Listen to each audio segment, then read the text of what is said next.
Olá pessoal, sejam todos muito bem-vindos a mais uma aula nossa aqui no LAC Concursos. Nós estamos dando continuidade aí ao nosso concurso para o IBGE e na nossa aula de hoje nós vamos começar a falar um pouquinho para você a respeito de curvas de nível. Nós sabemos de algo que nós já havíamos tratado aqui no passado, em aulas anteriores, que nós temos uma dificuldade muito grande na parte de cartografia, que é representar uma realidade que é tridimensional, né, numa realidade que é apenas plana, que é o nosso mapa. Dito isso, a gente então vai utilizar um sistema que nós chamamos de curvas de nível. A curva de nível, ela vai nos mostrar basicamente o grau de inclinação de determinada forma do relevo. Lembre-se você que quando nós falamos de relevo, nós estamos falando das formas da crosta terrestre. Nós temos 4 formas fundamentais, né? A primeira delas é o planalto. O planalto é uma região relativamente plana, normalmente acima de 300 metros de altitude, onde predomina a perda de sedimentos. E esses sedimentos podem ser de duas naturezas, né? Eu posso ter um sedimento orgânico, como por exemplo animais mortos, fezes, flores, frutos, sementes, galhos mortos e por aí vai. E eu posso ter o sedimento inorgânico, né? Areia, pedra, cascalho, barro, argila e, portanto, o planalto é uma região relativamente plana, normalmente acima de 300 metros de altitude, onde predomina a perda de sedimentos. O Brasil é um país eminentemente planáltico. A maior parte do território brasileiro se encontra naquilo que nós chamamos de Planalto Brasileiro. Uma parte do Planalto Brasileiro, você conhece, está na mídia todos os dias, é o chamado Planalto Central, onde fica a capital da República, Brasília. O Planalto Central é uma porção do Planalto brasileiro. E nessa região, via de regra, nós temos aquela condição onde há uma perda de sedimentos. Por um outro lado, nós temos uma outra estrutura que nós chamamos de planície. A planície é uma área mais ou menos plana, normalmente abaixo dos 300 metros de altitude, onde predomina o acúmulo de sedimentos. Um exemplo claro de planície aí é uma parte da Amazônia, da planície amazônica, ou ainda da planície litorânea da costa leste do território brasileiro, e poderíamos falar também da planície do Pantanal. Observe que nós temos uma outra forma de relevo, que é a depressão relativa. A depressão relativa é a queda entre dois planos quaisquer, né, e acima da linha do mar. Então eu tenho dois planos, que podem ser dois planaltos, ou um planalto e uma planície, duas planícies, e eu tenho uma queda de altitude brusca entre esses dois planos. Porém, se estiver acima da linha do mar, nós temos lá então uma condição de depressão relativa. E eu tenho a depressão absoluta, que é uma queda entre dois planos quaisquer abaixo da linha do mar. É o caso, por exemplo, do território da Holanda, na Europa, também chamada de Países Baixos, né? Que na verdade inclui a Holanda e outros no entorno. Nessa localidade, nós temos que a maioria do território está abaixo do nível do mar. E aí é óbvio, né? A água só não consegue adentrar ao interior do território da Holanda porque nós temos, via de regra, abre aspas, as bordas da Holanda, tudo bem, que ficam acima do nível da água, né? E aí, na Holanda, é muito comum os polders, né, que são áreas de contenção e de expansão territorial em direção ao mar, porque a quantidade de território disponível também é relativamente pequena. Considerando então que relevo são as formas da crosta terrestre, a grande questão é como é que eu represento uma unidade de relevo que é, né, bidimensional num plano unidimensional de um mapa. Para fazê-lo, nós vamos utilizar as curvas de nível. A curva de nível me mostra então o aspecto da altitude daquele relevo. E nós sabemos que quanto mais próximas forem essas linhas, né, da curva de nível, mais íngreme é aquele relevo. E quanto mais afastado, menos íngreme é aquele relevo. Nós chamamos essas linhas, né, de isoípsas. Então, lembrando que as isoípsas fazem uma representação da altitude do relevo em algo plano, que é lá a nossa carta topográfica. Bacana? Vamos conferir isso? Dá uma olhada para cá, pessoal. Então, nós temos algumas questões que a gente tem que se lembrar das nossas curvas de nível. Primeiro, é que a curva de nível, elas tendem a ser paralelas entre si. Todos os pontos de uma curva de nível se encontram na mesma elevação. Cada curva de nível se fecha sobre si mesma. Por um outro lado, as curvas de nível nunca poderiam se cruzar, podendo tocar em saltos d'água ou despenhadeiros. Por que elas não podem se cruzar? Se a curva de nível está mostrando a altimetria do relevo, a altitude do relevo, se elas se cruzassem, significaria dizer que eu teria duas porções do relevo que naquele mesmo ponto poderiam ter altitudes diferentes. E, obviamente, por uma questão lógica, isso não é possível. Em regra, as curvas de nível cruzam os cursos d'água e, quando fazem, o fazem na forma de V, né? Com o vértice apontando para a área de nascente. Então, imaginemos uma hipótese para você entender. Vamos puxar aqui o nosso quadro em branco, vamos apagar aqui, para que você tenha noção do que nós estamos falando. Imaginemos uma hipótese, né, que nós tivéssemos, como aqui no Rio de Janeiro, a região que nós chamamos de Pão de Açúcar, né? Então vamos apagar aqui que não ficou muito bom.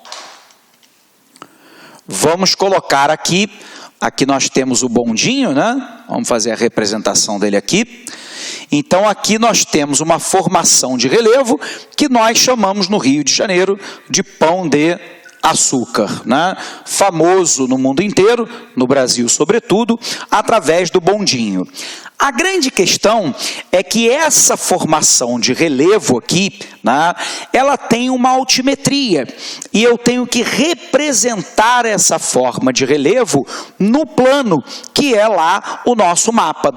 Então, a forma de fazê-lo poderia ser, por exemplo, utilizando a curva de nível, que me mostraria, por exemplo, que quanto mais próximo a curva de nível, né, mais íngreme é um determinado ponto. E quanto mais afastado a minha curva de nível, menos íngreme, né, é o meu relevo. Então, eu teria, por exemplo, né, essa parte da elevação com curvas de níveis mais próximas, indicando, né, que aqui eu tenho um relevo que é mais íngreme. E observe que a cada linha que nós chamamos de isoípsas, eu teria representado lá uma altimetria. Então, vamos imaginar essa nossa primeira isoípa aqui, né? Vamos imaginar a cota 50, os números aqui são meramente hipotéticos, aqui eu teria 110, supondo aqui 180, aqui 220, vamos supor aqui 300, e vamos imaginar aqui 310. O que esses números estão me mostrando? Esses números na isoípsa estão me mostrando a altitude do meu relevo. Nós chamamos isso de cota altimétrica.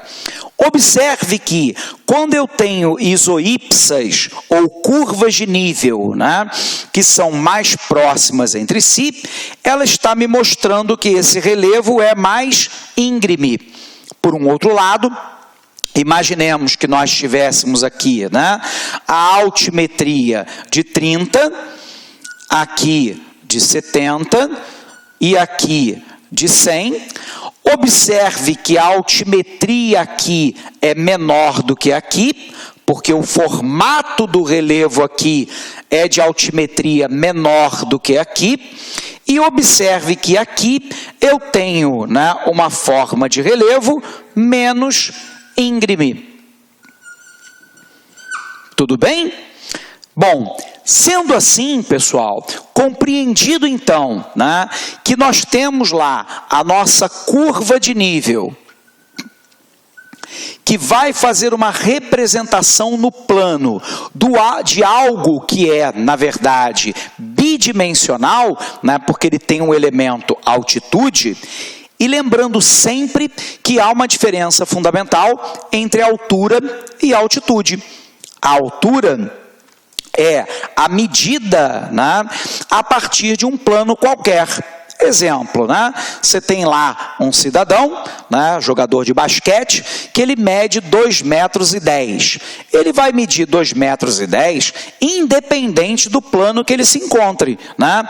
Portanto, né, se ele estiver em pé na sua sala, em cima de uma cadeira ou numa escada, a altura dele continua sendo a mesma, 2,10 metros. Não é isso que acontece com a altitude. A altitude, ela se dá a partir do nível médio do mar, né? Então, eu pego lá o nível médio do mar e mensuro a altitude. É claro, então, que em determinadas localidades a altitude será maior e em outras ela será menor, a depender, obviamente, né, do relevo e a depender do nível médio do mar. Bacana? Sendo assim, pessoal, podemos então revisar esse conteúdo lá com você. Vamos acompanhar? Vamos apagar aqui para a gente ver lá, né? Então, apagando.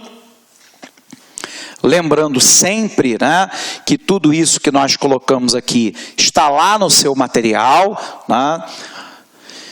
Os exemplos, né, são apenas ilustrativos. Então, o que eu tenho, né? Nós pegamos aqui o mesmo exemplo que eu trabalhei no quadro ainda há pouco, né? Nós estamos falando aqui de uma formação de relevo que no Rio de Janeiro é chamado de Pão de Açúcar. Então, observe que eu tenho um ponto, né, cuja altimetria é maior, eu tenho uma relativa depressão entre ambos e eu tenho uma outra unidade de relevo, tudo bem, que tem uma altimetria menor. Observe que na altimetria maior, né, a curva de nível se torna mais próxima. Na altimetria menor, a curva de nível se torna mais afastada, demonstrando que aqui a altimetria e a íngreme, o fato, né, do grau de inclinação é maior e aqui o grau de inclinação é menor. Dito isso, pessoal, né? As linhas traçadas no nosso mapa são chamadas de isoípsas, né? Sendo que quanto mais próximas elas estiverem, mais abrupto, mais íngreme se apresenta o relevo. Entre as duas elevações existentes na direção leste-oeste, encontra-se uma depressão relativa. Vamos botar esse relevo para você visualizar? Então, uma palhinha rápida aqui, pessoal. Gostou da aula do professor? Quer continuar assistindo essa super aula? Aliás, quer fazer o nosso curso completaço para o processo seletivo do IBGE 2016? Então, meus amigos, minhas amigas, acesse aí o lacconcurso.com.br, nosso curso, atenção, completaço, processo seletivo do IBGE 2016, por apenas aí R$100, valor promocional, 90 dias de acesso. Tenho certeza que dá tempo de você assistir 2 vezes o curso completo. Se você assistir o curso completaço 2 vezes, papo sério com vocês, lá no dia da prova, no dia 4 de setembro, você estará muito competitivo. Tá certo, meus amigos? Já ia esquecendo. Você quer baixar o material dessa videoaula? Então clica aqui embaixo e pode baixar esse material cortesia do LAC Concursos. Espero você, um forte abraço. Tchau, tchau. Clique lá.